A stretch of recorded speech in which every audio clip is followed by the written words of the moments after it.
Hugo, é um prazer conversar com você de novo. A gente já esteve, né? Já entrevistei você outras vezes, a gente já esteve em alguns congressos de antropologia juntos, né? Pena que é para falar de um assunto tão complicado, mas a gente vai falar de um outro ângulo, né? Que é o ângulo das festas, que a gente gosta muito, que a gente pesquisa. Você é um pesquisador dessa área, principalmente das festas de São João. E aí eu queria conversar com você exatamente sobre isso. A Paixão de Cristo, lá de Nova Jerusalém, já foi adiada, né? Quais são as perspectivas para as festas juninas? O que você tem acompanhado aí no Recife? Então, primeiro agradecer o convite, Bárbara, que massa estar aqui com você. A gente novamente bater um papo sobre festa, é sempre bom. Sou uma ótima interlocutora para a gente conversar sobre isso. Aqui no Recife, a gente recebeu com certa surpresa o adiamento certa surpresa naquele momento, né, há algumas semanas atrás, o adiamento da Paixão de Cristo, porque talvez a gente não tivesse ainda em março a noção do quão grave era o processo da quarentena, do isolamento social e da pandemia. Então ficamos todos muito... Foi um alarde grande, porque a Paixão de Cristo é um evento enorme aqui em Nova Jerusalém, né, a maior Paixão de Cristo do Brasil, né, algo gigantesco. E aí ela foi dada para setembro, né? E foi o primeiro movimento desses de festas que estavam se colocando, se pensando no adiamento ou no cancelamento. Isso foi em março, né, que ela foi adiada. Quase um mês depois que chegamos na Semana Santa e percebemos que foi a decisão mais acertada a ser tomada. Não tinha nenhuma condição de acontecer a Paixão de Cristo agora. E, nesse momento, a gente discute fortemente o adiamento, o cancelamento das festas juninas. O Nordeste inteiro discute isso. Muitas cidades têm falado sobre o cancelamento do São João. Eu queria deixar isso um pouquinho mais claro. O que seria o cancelamento do São João, né? A gente está falando das festas oficiais, aquelas patrocinadas, bancadas, subvencionadas pelo Estado. Essas podem ser canceladas. Não significa dizer que as festas juninas, aquelas feitas nas comunidades, nas casas das pessoas, não aconteçam, né? Agora, as festas oficiais, de fato... vejo agora, Bárbara, uma dificuldade muito grande de se pensar, de vislumbrar uma festa acontecendo em junho por vários motivos. Primeiro, o primeiro e mais importante é uma questão de saúde pública e de impactos da pandemia. Acho que daqui para junho já tem os números de óbitos, né, de mortes por Covid-19 devem estar, de acordo com a ciência e com as projeções, bastante altos, inclusive aqui em Recife. A previsão do UFPE até a curva se concretizar, cerca de 90 mil mortos. Eu acho que é uma coisa bem grande assim, sabe? Se não houver o distanciamento social, não é talvez tão impossível assim, né?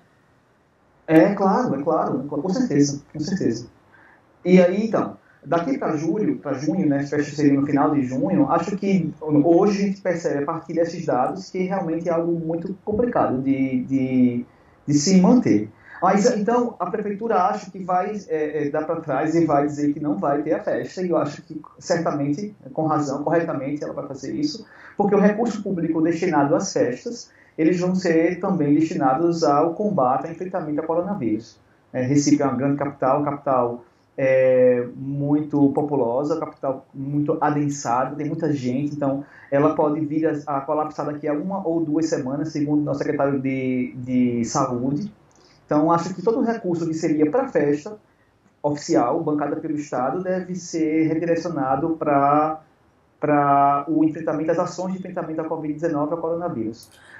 Entretanto, as quadrilhas já estavam ensaiando e se organizando desde outubro, desde setembro do ano passado. Ou seja, a festa já começou para algumas pessoas e o que aconteceria em junho era a culminância de um processo de organização, de ensaio, de encontros, que se dá desde outubro. Então, essas pessoas, falo sobre os quadrilheiros do Recife, de Pernambuco, do Nordeste e do Brasil, porque a quadrilha junina é uma manifestação que tem no Brasil, inclusive aí no Rio de Janeiro. Os grupos juninos começam a ensaiar muito antes do São João, e eles vivem um período festivo, um ciclo, que a gente chama de ciclo junino, muito mais ampliado do que só o mês de junho, o período da festa. Para essas pessoas, há uma tensão, uma questão... Elas são mobilizadas de outro modo porque elas estão vivenciando isso desde o ano passado, né? Agora, Hugo, Você acha que esse adiamento ou um possível cancelamento, a gente sabe que as festas juninas têm uma série de questões por trás delas, né? Não é só a festa em si, tem a questão da sociabilidade, enfim. Você acha que isso de alguma forma causaria um distanciamento dessas pessoas em relação à festa em si? Ou esses laços já estão tão fortalecidos que isso talvez não aconteça, seja aí um pouco muito... uma previsão muito dramática nossa de olhar um afastamento das pessoas em relação à festa? Bom, São João é uma festa no Nordeste, aqui em Recife também, né? No Nordeste como um todo, no interior dos estados, mas também nas capitais como Recife, é uma festa forte, né? A gente chama de São João, aquele conjunto festivo do mês de junho, que corresponde às festas de Santo Antônio, São João e São Pedro. Em alguns lugares do interior do Brasil, vai até 9 de julho com a festa de Santana, né?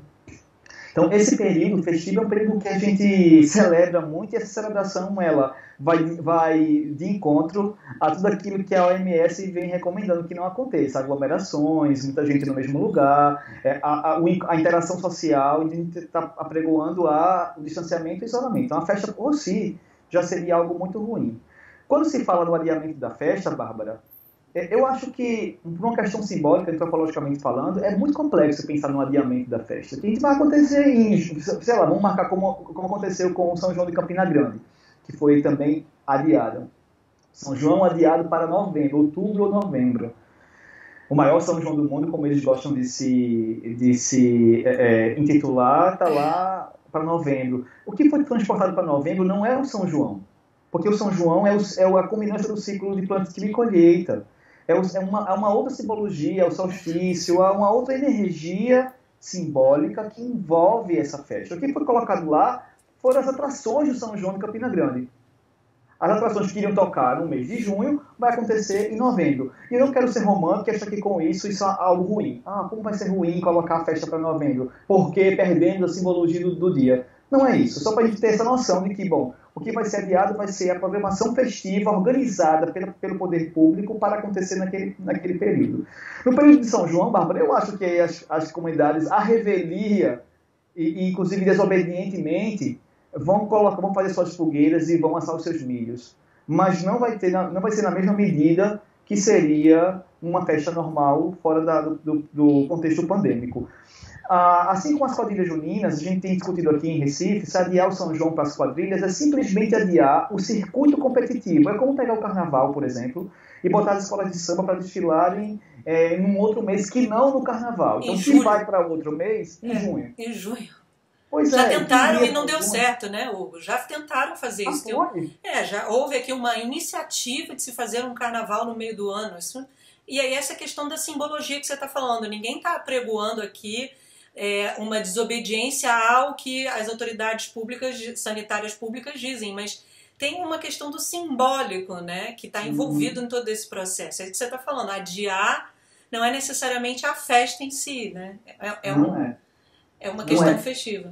E até que ponto funciona, né, Bárbara? Porque, assim, a escola de samba no carnaval, sem o carnaval, eu acho que elas funcionam porque elas compõem uma lógica festiva, porque elas estão vivenciando uma atmosfera festiva, um circuito da festa. Sem a festa, elas vão ficar isoladas. As quadrilhas vão, então, transferir de junho o circuito competitivo para um outro mês, mas não é a festa junina. E aí acaba sendo muito mais um exercício desses quadrilheiros em se colocar em competição do que necessariamente em vivenciar a festa. Esse é um ponto de vista. Por outro lado, Bárbara, muita gente, estou falando dos quadrilheiros, mas pode ser também pensado a partir dos sambistas na escola de samba, a escola de samba ou a quadrilha é a própria festa. Então, se ela ocorre em novembro, a festa deles, dessa experiência, é sim vivenciada em novembro de outra forma, óbvio. Mas é sim, porque para essas pessoas, a festa ela é muito mais afincada nessa experiência de dançar quadrilha ou de estar na escola de samba. Então, não é querer ser romântico, mas é pensar que existem muitos pontos de vista para pensar o adiamento, o cancelamento, e que isso envolve questões simbólicas, questões práticas. Os grupos, por exemplo, aqui em Recife, estão ensaiando, Bárbara, desde outubro, desde setembro. Eles se encontram, a diretoria se encontrou em agosto do ano passado para montar um projeto. E aí em setembro a gente começa os primeiros encontros, em outubro os primeiros ensaios. Quando foi em março, parou. Então, quando parou em março, por conta da quarentena, do isolamento social, as atividades foram suspensas, não foram ainda canceladas, ficaram no limbo. E a gente vai, então, daqui a pouco voltar a ensaiar para o São João. Perdemos um mês, vamos perder algumas semanas, vamos voltar para dançar no São João. Então, agora a ficha começa a cair que não vai ser bem assim. Então, quais são as soluções que eles estão pensando aqui, Bárbara, os quadrilheiros? Uma vez que é muito complexo a gente pensar agora em fazer uma quadrilha, mesmo que seja em novembro, porque a gente não sabe ainda o número de mortes que vai acontecer, a gente não sabe ainda como é que vai ficar a economia dessa cidade, das cidades todas do Brasil, né? Para poder montar um espetáculo público gratuito, como são as quadrilhas ou mesmo as escolas de samba. Então, como é que as pessoas vão se bancar, montar seus figurinos, bancar seus espetáculos? Com que dinheiro? As pessoas vão desempregar-se? Os dados, as projeções dos economistas são projeções muito negativas com relação ao emprego e ao desemprego, né? Apontam muito uma alta do desemprego. Então, isso vai afetar a elaboração dos espetáculos fortemente. Então, eles vão suspender as atividades em março, pensaram em voltar em junho, mas ainda tem algumas variantes que eles estão descobrindo agora que vão ser, de alguma forma, impeditivos da elaboração dessa festa. Como é que você vai fazer isso sem dinheiro? Como é que você vai fazer isso sem pessoas? Como é que as pessoas que perdem seus entes queridos vão ter entusiasmo para participar de uma festa, para dançar uma quadrilha? Pois é, você está falando do ponto de vista deles, né, do que eles organizados estão pensando e estão articulando. Agora, você, do ponto de vista de pesquisador e da antropologia, o que seria mais adequado? Eu sei que é difícil fazer esse exercício porque é muito complexo, mas cancelar ou adiar? Porque eu fico pensando no cancelamento e começar, já que existe um ciclo, e você falou que esse ciclo começa em outubro, respeitar, assim como a gente está vivendo a humanidade repensando seus ciclos, né, por conta da pandemia, repensar esse ciclo. Se esse ciclo foi, de alguma forma, quebrado ou obstruído, talvez começar um novo ciclo para uma nova festa num outro momento, que seria o ano que vem. Do do ponto de vista da antropologia, você poderia observar nesse sentido? Né? A gente sabe que tem muitas questões envolvidas e eu já quero até te perguntar daqui a pouco da questão econômica, mas eu fico ainda no campo da antropologia. O que seria melhor? Respeitar o momento que estamos vivendo, suspensão das coisas, cancelar o ano e recomeçar um novo ciclo? Então, no começo do isolamento, eu provoquei meus colegas quadrilheiros pela internet, nas redes sociais que a gente tem em comum, porque eu já fui do movimento de quadrilha, então tenho muitos amigos nas redes sociais. Você já dançou, né? Você já foi noivo e tudo. Já fui noivo e tudo. Eu conheço muita gente de quadrilha e aí, com isso eu me sinto ainda muito envolvido, participante do movimento de quadrilha. Ano passado eu até fiz capacitação com os jurados dos concursos, foi bem interessante. Bom, logo no começo eu perguntei para eles qual era a posição, porque começou o isolamento e muitos grupos continuavam nos ensaios ainda, por alguns dias, porque teve um delay aí entre os fechamentos oficiais, depois os decretos que mandavam fechar de fato, era a primeira recomendação, depois era a obrigatoriedade, então ainda estavam ainda nos ensaios, nos encontros, e comecei a perguntar, mas até quantos vão parar? E aí as respostas vinham, e aí quase todas elas foram em cadeia, suspendendo seus ensaios. E aí eu era muito, Bárbara, incisivo com a ideia de cancelar. Eu acho que precisa cancelar o São João, porque não vai ter condição, por uma questão mesmo da pandemia, e esse é o mais acertado. A opção de transferir para o segundo semestre, eu concordo plenamente que seria, eu acho, um atravessamento num novo ciclo. A gente ia atravessar, porque se a gente faz um São João fora de época em setembro ou em outubro, já é o momento de começar o novo ciclo festivo. Bom,